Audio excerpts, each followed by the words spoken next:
à tous et bienvenue pour cette nouvelle vidéo. Bienvenue sur la chaîne Torfab. Aujourd'hui donc compte rendu d'achat jeux vidéo numéro 6, donc janvier 2022. Allez, c'est parti. Alors je vais vous montrer déjà pour commencer, j'ai fait un achat de 2 consoles. Il s'agit de la PS1, voilà. J'ai acheté 2 PS1. Alors les deux ont été testés et les deux fonctionnent parfaitement sans problème. Le couvercle s'est ouvert. Voilà, donc j'ai acheté 2 PS1 avec à l'intérieur il y avait une manette blanche officielle, la manette blanche officielle, la Péritel officielle qui va bien, l'alimentation voilà très spéciale de la PS1. Et oui, c'est pas une alimentation traditionnelle. Dedans, il y avait, un petit Verali tout beau. Voilà, un petit Verali qui va bien. Ça, tout le monde connaît. Un petit Verali numéro 2, que voilà. Le petit Verali numéro 2. Dedans, il y avait un Tomb Raider 3. Voilà, un Tomb Raider 3. Donc là, franchement, un petit lot assez sympa. Une manette, d'origine. Bon, elle a un petit peu ramassé, mais c'est les toutes premières. Donc, je suis assez content de rentrer ça. Une boîte vide.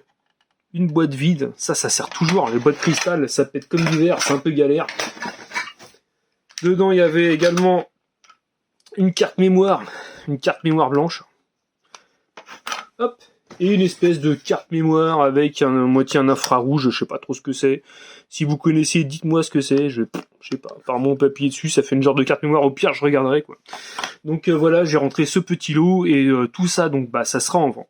Voilà, c'est déjà sur le site internet. Et sans plus attendre, on va commencer par les jeux. Enfin, on a déjà commencé par les consoles, mais on va suivre par les jeux. Là, il s'agit de Untold Legends, le royaume des ténèbres. Alors, je ne sais pas si vous connaissez ce jeu. Mettez-le moi dans les commentaires à savoir s'il est pas mal. Alors graphiquement, je trouve qu'il est plutôt joli. Donc là, bon, il est sans notice. Cet exemplaire-là restera dans la collection car je ne le possède pas. Donc ouais, assez content de le rentrer. Franchement, la jaquette avant, elle est plutôt pas mal. C'est une sacrée gueule quand même. C'est une sacrée tronche le truc. Édité et développé donc par Electronic Arts, Avoc et Sony. Il est sorti en 2007, se joue à un ou plusieurs en ligne. Donc on est sur un RPG action, et il est sorti sur PS3, donc cet exemplaire-là. Et franchement, j'ai regardé les tests, et c'est plutôt pas mal. Ça a vraiment de la gueule graphiquement, même au niveau de la jouabilité, apparemment, ça se défend plutôt bien. Donc va falloir que je teste tout ça. Ça fait dans tous les sens. Ah, c'est pas mal. Il y a du bon combat là-dedans, là.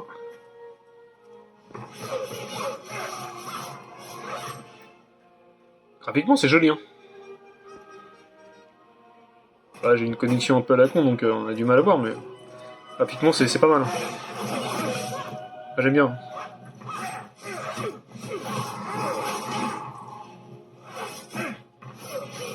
Et on va s'enchaîner sur un petit jeu Nintendo. Il s'agit de Super Mario Bros 64 en loose. Donc ça, c'est parce que j'avais acheté en fait un lot 64 avec 2 jeux qui m'intéressaient. Et lui partira à la vente car je le possède déjà en boîte. Donc Super Mario 64 est développé par Nintendo, sorti en 1997, donc sur Nintendo 64. Se joue à un joueur et c'est un jeu de plateforme. Donc à l'arrière, toujours pareil, les mêmes étiquettes avec la version européenne. Donc en fait concrètement ça reste un Mario. Alors c'est pas ouf graphiquement, c'est toujours très carré pixelisé. C'est pas très beau, parce que c'est du 64. Je suis désolé, pourtant j'aime bien un 64, mais graphiquement ça pique un peu les yeux. Faut dire ce qui est. Je m'attendais à beaucoup mieux quand j'avais joué à 64. Au début, tu joues à GoldenEye, ça pique, et puis après tu continues à jouer à d'autres jeux, tu dis wow, à part le Wave Race qui était vraiment magnifique avec l'eau en fait. Il y a certains jeux qui sortent du lot quand même, mais il faut avouer qu'il y a pas mal de jeux, c'est quand même très très carré. C'est moins qu'on puisse dire. Donc voilà ce que je pouvais vous dire sur ce petit Super Mario 64. Par contre, le monde est hyper vaste, donc c'est assez sympa. Et c'est quand même, la prise en main est bonne et c'est quand même sympa à jouer. Donc voilà Mario 64. Vous voyez, comme j'ai dit, le monde c'est vaste, donc c'est plutôt sympa. Ouais, c'est très carré, hein. Très carré. Mais sinon, ça apparemment, enfin, moi j'ai déjà joué en fait à l'époque, et c'est vrai que ça se joue assez bien. C'est assez sympa. Troisième jeu en présentation, il s'agit de Monaco Grand Prix Racing Simulation 2. Donc, on est sur un jeu édité et développé par Ubisoft. Date, il est sorti en 1999. Peut se jouer à un ou plusieurs joueurs. Et là, on est sur un jeu de simulation de Formule 1 arcade. Simulation arcade de Formule 1, on va dire ça comme ça. Sorti sur N64, Dreamcast comme cet exemplaire, PS1 et Windows. Donc là, cet exemplaire-là, il est complet. Voilà, il y a sa petite notice à l'intérieur. Et là, on est sur une version donc européenne, français, italien, espagnol, néerlandais. Alors, petite question pour les pros Dreamcast, les pros Sega. Voilà, j'ai le Monaco Grand Prix Simulation Racing 2 et j'avais dans ma collection le Racing Simulation Grand Prix, mais le premier. Regardez, la différence, c'est que là on voit le 2, là on l'a pas. Et là c'est une version, là c'était ma version d'origine. Là c'est en anglais. Et là, on est en européen, vous voyez. Alors, regardez, graphiquement, c'est les mêmes. Donc, je pense que en version anglaise, il est sorti comme ça, et la version européenne, c'est ici, elle est en 2. Bah, par contre, je vais garder les 2 exemplaires, comme ça fait partie de la collection. Même au niveau de la tranche, regardez bien, c'est pas pareil, hein, forcément. On a le 2 ici, et là, on ne l'a pas. Mais bon, là, à gauche, donc l'exemplaire anglais, là, et là, l'exemplaire plutôt européen. Dites-moi dans les commentaires si vous savez qu'il y avait 2 exemplaires comme ça différents de Dreamcast. J'ai hâte de voir ça. C'est quand même sympa. Hein. Ça, Dreamcast, ça a de la tronche. Hein.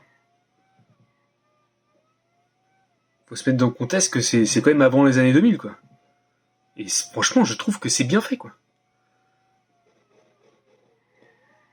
Je vais vous montrer le même jeu sur Nintendo 64. Le Monaco Racing Grand Prix 2, vous allez rigoler. Franchement, vous allez rire. Là, franchement, c'est bien fait. Le jeu sur 64. Mais non, mais sans rire. Je suis désolé, hein, mais y a pas photo. Hein. Limite, là, on est plus sur de l'arcade, on est passé de la simulation, quoi. Mais, je comprends pas pourquoi Jérémy Couteau, il préfère 64. Pour finir, alors j'ai rentré un exemplaire que je possédais déjà, mais dans sa version première impression, on va dire. Et là, je l'ai rentré en version Game of the Year. Voilà, il s'agit de Borderlands 2. Voilà, Borderlands 2 ici présent. Et moi, j'avais celui-là, en fait. Voilà, j'avais la version normale. Alors, je sais pas si ça va tenir. Alors, attention, on va essayer. Sinon, ça tient pas, c'est pas grave. Vas-y, ouais, voilà, impeccable. Donc la version à droite, enfin les 2 versions sont complètes. La version à gauche est une version anglaise. Elle était dans un lot, donc je prends tel quel, ça y a pas de problème, ça rentre dans la collection. Je parle anglais, donc ça me dérange pas plus que ça. Donc bon, je vais quand même vous la retourner, je vais vous montrer ça. Donc en fait à droite vous avez la version française, hein, y a pas de problème. Et là à gauche vous avez la version anglaise, donc comme ça peut-être plus loin ça va peut-être mieux le faire. Donc écoutez, je suis assez content quand même de rentrer ces 2 exemplaires, c'est plutôt cool. Donc là ça rentre directement dans la collection. Alors j'ai jamais testé. Donc on est sur Borderlands 2, édité et développé par 2K Sony, Great Boy. C'est quoi Gearbox. Excusez-moi, Gearbox Software. Il est sorti en 2012, se joue à un joueur ou multijoueur.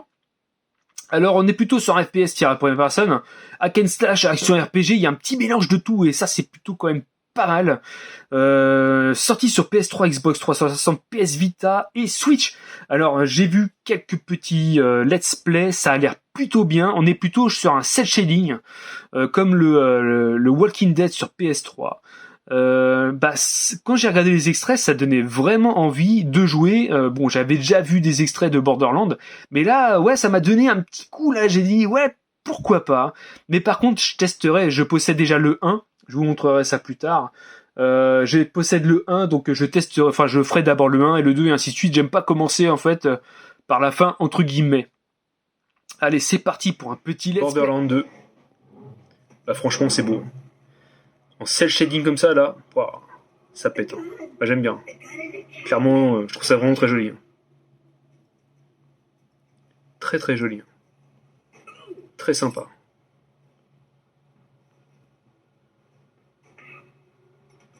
Comme j'ai dit, plutôt FPS, moitié RPG, moitié trouver des trucs et tout. Et hop, le flingue en avant, tir à première personne, FPS, c'est parti mon kiki. Mais ouais, franchement, ce jeu, faut que je fasse le 1, et j'enchaînerai le 2 et le 3 derrière.